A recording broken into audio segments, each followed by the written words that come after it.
বাংলাদেশ ও পাকিস্তানে হামাসের কথিত কার্যক্রম নিয়ে ভারতে নিযুক্ত ইসরায়েলের রাষ্ট্রদূত রিউভেন আজারের বক্তব্যের পর দেশে কালেমা খচিত কালো সাদা পতাকা প্রদর্শনকে কেন্দ্র করে ব্যাপক আলোচনা সমালোচনা শুরু হয়েছে।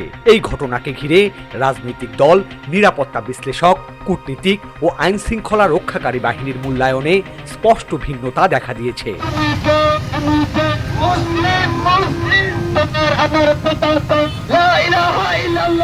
নিরাপত্তা বিশ্লেষক ও কূটনীতিকদের একাংশের মতে আইএসের পতাকার সঙ্গে সাদৃশ্যপূর্ণ কালো সাদা পতাকা নিয়ে দেশের বিভিন্ন স্থানে যে প্রচারণা চলছে তা বিচ্ছিন্ন ঘটনা হিসেবে দেখার সুযোগ নেই। তাদের আশঙ্কা, এটি বাংলাদেশের নিরাপত্তা ও আন্তর্জাতিক ভাবমূর্তিকে প্রশ্নবিদ্ধ করার বৃহত্তর কোনো পরিকল্পনার অংশ হতে পারে। অন্যদিকে জামায়াতে ইসলামী ও জাতীয় নাগরিক পার্টি এই ঘটনাকে বাংলাদেশের বিরুদ্ধে ষড়যন্ত্র হিসেবে দেখছে। তাদের অভিযোগ, প্রতিবেশী দেশের গোয়েন্দা সংস্থা ও ক্ষমতাচ্যুত আওয়ামী লীগের মদদে এমন পরিস্থিতি তৈরি হচ্ছে। বিপরীতে ক্ষমতাসীন বিএনপি দাবি করছে সরকারকে চাপে ফেলতে জামায়াত শিবির ঘনিষ্ঠ একটি গোষ্ঠী পরিকল্পিতভাবে এই ঘটনা ঘটাচ্ছে।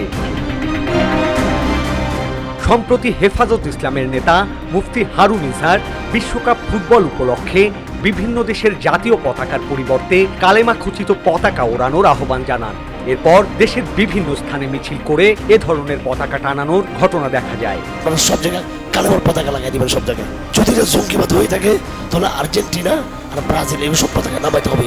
এগুলো যেগুলো থাকবে, আমাদের কালেমার পতাকা থাকবে আমাদের।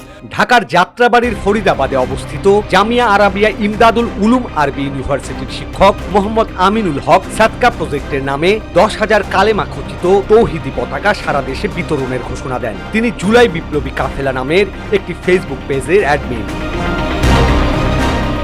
কূটনীতিক ও নিরাপত্তা বিশ্লেষকরা যেখানে বিষয়টিকে জাতীয় নিরাপত্তা ও আন্তর্জাতিক ভাবমূর্তির জন্য ঝুঁকিপূর্ণ বলে মনে করছেন, সেখানে আইন শৃঙ্খলা রক্ষাকারী বাহিনীর মূল্যায়ন ভিন্ন। ঢাকা মহানগর গোয়েন্দা পুলিশের অতিরিক্ত commissioner Shafiqul Islam Times of বাংলাদেশকে জানান, কালেমা খচিত পতাকা ওড়ানোর সঙ্গে জড়িত কয়েকজনের সঙ্গে পুলিশ কথা বলেছে। বিশ্বকাপ ফুটবলে আর্জেন্টিনা ও ব্রাজিলের পতাকা টানানোর সংস্কৃতির বিপরীতে তারা এই উদ্যোগ নিয়েছিলেন। তবে এর ব্যাপকতা যে এতদূর ছড়িয়ে পড়বে তা তারা বুঝতে পারেনি।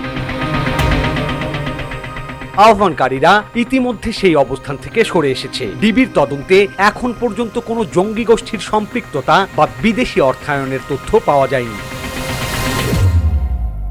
শনিবার নারায়ণগঞ্জের রূপগঞ্জের একটি মাজারে ওরস চলাকালে কালেমার পতাকা হাতে হামলা চালায় একদল যুবক। এ সময় স্থানীয়দের প্রতিরোধের মুখে পিছু হটতে বাধ্য হয় তারা।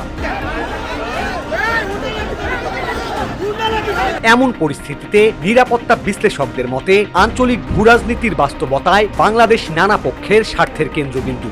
নতুন সরকারের সময় জঙ্গিবাদের উত্থান দেখিয়ে সেটিকে বিভিন্ন পক্ষ নিজেদের স্বার্থে ব্যবহার করতে পারে, যা জাতীয় নিরাপত্তার জন্য হুমকি হয়ে উঠবে। Brigadier general AF Zaglul Ahmed বলেন, মনে হচ্ছে এটি একটি ইচ্ছাকৃত প্রচেষ্টা, যার মাধ্যমে একটি গোষ্ঠী আগের মতোই বিষয়টিকে বিরোধীদের বিরুদ্ধে চাপিয়ে দেওয়ার চেষ্টা করছে এবং সরকারের মধ্যে অপ্রয়োজনীয় আতঙ্ক তৈরি করছে। তার মতে এ বিষয়ে অতিরিক্ত প্রতিক্রিয়া না দেখিয়ে সরকারের সতর্ক ও পর্যবেক্ষণমূলক অবস্থান নেওয়া উচিত।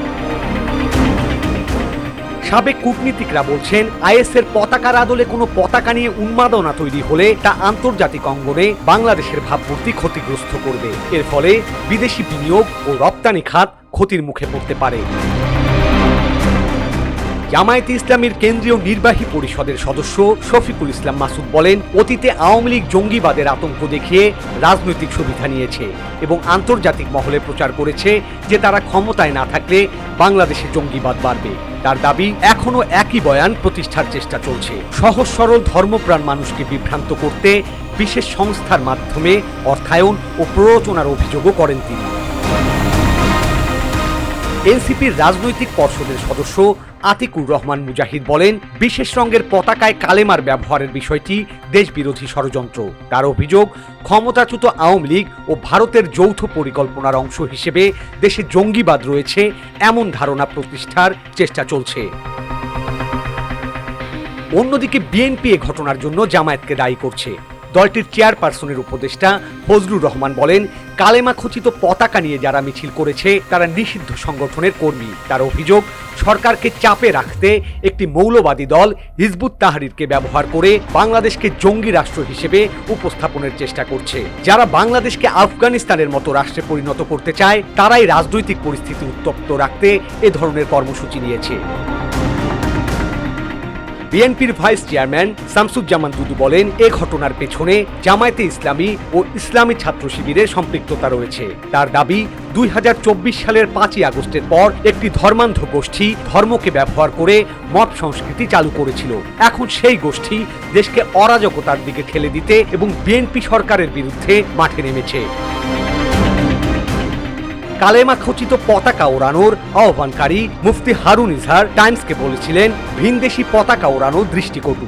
এর কাউন্টার হিসেবেই ইসলামী সংস্কৃতির জায়গা থেকে কালেমার পতাকা উড়াতে বলা হয়েছিল। এ ঘটনার আড়ালে হিজবুত তাহরির বা অন্য কোনো সংগঠন নেই দাবি করে তিনি বলেন, একটি শ্রেণী এর ভিন্ন ব্যাখ্যা তৈরি করে অপপ্রচার করছে। তবে দেশ জুড়ে হঠাৎ করে সাদা কালো কালেমার পতাকা নিয়ে যে আলোচনা শুরু হয়েছে তার পেছনের প্রকৃত ঘটনা আসলে কি, এটাই এখন সবচেয়ে বড় প্রশ্ন।